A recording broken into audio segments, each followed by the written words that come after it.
Mid న్యూస్లో ముందుగా party ఫిరాయింపుల కేసులో విచారణ వేగవంతమైంది. స్పీకర్ గడ్డం ప్రసాద్ విచారణలో వేగాన్ని పెంచారు.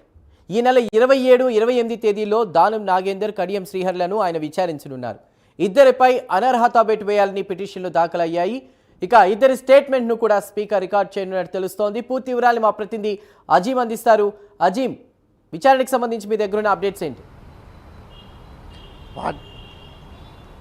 పార్టీ ఫిరాయించి అనర్హత పిటిషన్ ఎదుర్కొంటున్న వారి విచారణ చివరి దశకు చేరింది. స్పీకర్ ఇప్పటికే 10 మంది పార్టీ ఫిరాయించి ఆరోపణలు ఎదుర్కొంటున్న వారిలో 8 మందికి సంబంధించి క్లీన్ చిట్ ఇవ్వడం జరిగింది. వారు ఆ పార్టీ ఎమ్మెల్యేలుగానే కొనసాగుతారు, ఆ నియోజకవర్గ ఎమ్మెల్యేలుగా కొనసాగుతారని చెప్పి కూడా 8 మంది పార్టీ ఫిరాయింపు ఆరోపణలు ఎదుర్కొని ఏదైతే అనర్హత పిటిషన్ ఎదుర్కొన్న వారికి క్లీన్ చిట్ ఇవ్వడం జరిగింది. సో ఇంకో మరో 2 ఎమ్మెల్యేలకు సంబంధించినటువంటి విచారణ కొనసాగుతుంది. ఖైరతాబాద్ ఎమ్మెల్యే దానం నాగేందర్, అలాగే స్టేషన్ గన్పూర్ ఎమ్మెల్యే కడియం శ్రీహరికి సంబంధించినటువంటి విచారణ కొనసాగుతుంది. ఈ నెల 18, 19 తేదీ కూడా వారిద్దరికి సంబంధించిన విచారణ కొనసాగింది.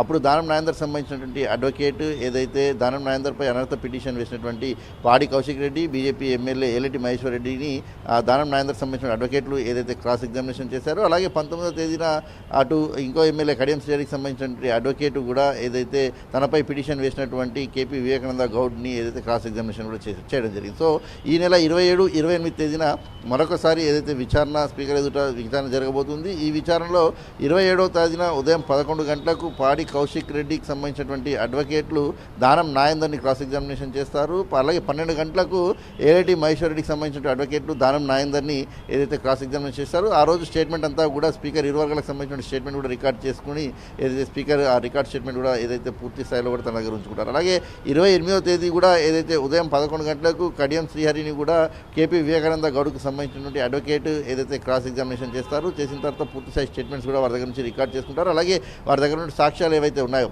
పార్టీ ఫిరాయింపు చేసినట్టు పత్రికలు వచ్చినటువంటి వార్తలు కావచ్చు, మీడియాలో వచ్చినటువంటి వార్తలు కావచ్చు, పలు సందర్భాల్లో వాళ్ళు ఎక్కడైతే అంటే ఇప్పుడు దానం నాగేందర్ విషయానికి వచ్చినట్టయితే దానం నాగేందర్ బీఆర్ఎస్ పార్టీలో ఎమ్మెల్యేగా గెలిచి కాంగ్రెస్ పార్టీ బీఫామ్పై ఏదైతే ఎంపీ అభ్యర్థిగా సికింద్రాబాద్ నుంచి పోటీ చేయడం జరిగింది. అలాగే కడియం శ్రీహరి బీఆర్ఎస్ పార్టీలో ఎమ్మెల్యేగా గెలిచి ఎంపీ ఎన్నికల సమయంలో తన కుమార్తెకు ఏదైతే మద్దతుగా బీఫామ్పై ఏదైతే సంతకం పెట్టడం కూడా జరిగింది. సో ఇలాంటి అనేక లూప్ హోల్స్ ఉన్నాయి. అలాగే లూప్ హోల్స్కి సంబంధించినటువంటి దాంట్లో కూడా పార్టీ ఫిరాయించినటువంటి ఎమ్మెల్యేలు వారి అడ్వకేట్ ద్వారా కూడా క్రాస్ ఎగ్జామినేషన్ చేస్తున్నారు. వారు కూడా చాలా స్పష్టంగా చెప్తున్నారు, ఇంకా మాకు సస్పెండ్ చేసినట్టు ఎక్కడా కూడా బీఆర్ఎస్ నుంచి నోటీస్ రాలేదు, ఎక్కడ కూడా మేము సస్పెండ్ చేయలేదు, మాకున్నటువంటి శాలరీ ఏదైతే ఎమ్మెల్యేగా పడుతున్న శాలరీ ఏదైతే ఉందో అది ఇంకా బీఆర్ఎస్ ఎల్పీ కోసమే కట్ అవుతుంది. ఇలాంటి అనేక ఏదైతే ఇష్యూస్ కొన్ని ఉన్నాయి. సో ఈ 2 వర్గాలకు సంబంధించినటువంటి వాదనలు కూడా స్పీకర్ ఏదైతే ఈ 27, 28 వింటారు. విన్న తర్వాత స్పీకర్ మార్చి మొదటి వారంలో వీరిద్దరికి సంబంధించిన దానిపై కూడా స్పీకర్ ఒక తుది నిర్ణయం తీసుకొని తుది తీర్పు ఇచ్చేటువంటి అవకాశం కూడా ఉంటుంది. అయితే దాదాపుగా తీర్పు కూడా గత 8 మంది ఎమ్మెల్యేలకు సంబంధించి ఎలా అయితే తీర్పు వచ్చిందో ఈ ఇద్దరి విషయంలో కూడా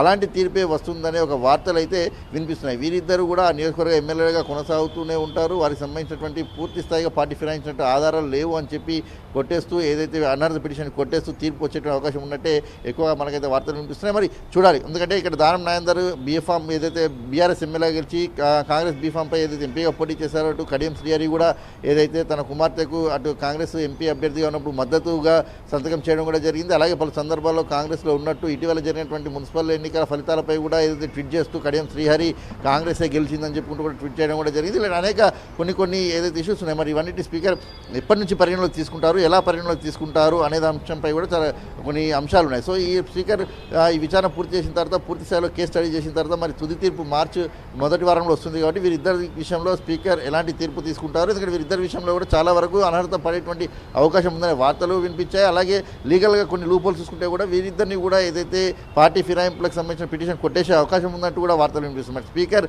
ఎటువైపు తీసుకుంటారు, ఏ కోణాల్లో తీసుకుంటారు, వీళ్ళ పార్టీ ఫిరాయింపుకు సంబంధించిన అంశంపై అనర్హత పిటిషన్ని కొట్టేస్తూ ఎలాంటి కారణాలు చూపిస్తారు అనేది కూడా చూడాల్సి ఉంటుంది. Chandu. Right Azeem, thank you.